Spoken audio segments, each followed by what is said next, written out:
Չարագործները երբեմն կարող են մեծ աշխորժությամբ նաև քարոզել,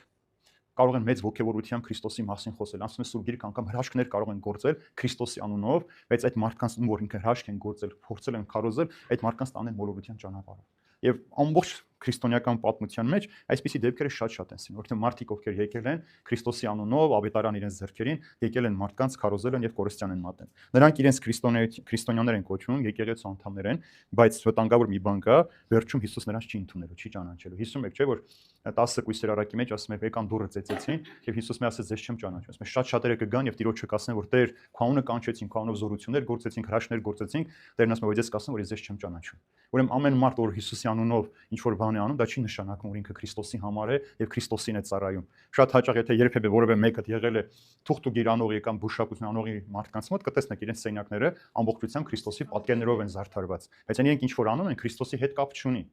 Մարդը չի կարող ապագա գուշակել։ Մարդը չի կարող ասել մեր հաջորդ քայլը ինչ պիտի լինի։ Օրինակ տեսեք, հիշում եք, երբ որ Մարգարեն գնաց Եզեկիա թագավորի մոտ, ասեց որ այսօր պիտի մեռնես քո մեղքերի համար։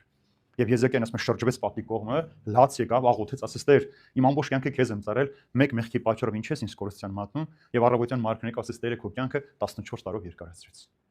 Աղոթքը իր համար 14 տարի կյանք ապահովեց, իր զղջում, իր ապաշխարությունը։ Ուրեմն որևէ մեկը չի կարող ասել մենք ինչքան պիտի ապրենք, մեզ ինչ է սպասում, որ ասում են հատկապես սուրճի բաժակ նայողները 3 ամսից լավ լուր պիտի ստանաս կամ 3 օրը, 3 տարի, չգիտեմ, բայց անպայման քո երազանքը պիտի կատարվի։ Չկա այդպիսի բան։ Իրենք այս ամեն անում են Քրիստոսի անունով, սրբապատկերը պիտի կախեն, որ մենք հավատանք, որ իրենք շատ ճիշտ բան ասեցին, եւ կարևոր մի բան հիշեցնեմ, այս մարդիկ կարող են միայն խոսել մեր անցյալի մասին։ Երբեմն ես տեսել եմ մարդկանց, որ ասել են ամբողջ կյանքս դեմս դրեց ամանչեցի։ Այո, մեր մասին սատանան ամեն ինչ գիտի, ինչ որ մենք արել ենք եւ կարող է շատ հեշտությամբ քեզ բացահայտել, խայտարակել։ Բայց քո հաջորդ օրվա մասին ոչինչ չգիտի։ Միայն Տերը գիտի։ Դրա համար այս մարդիկ էլ թեև եկեղեցու մեջ են, եկեղեցու անդամ են, բայց վերջում Տերը իրենց չպիտի ճանաչի։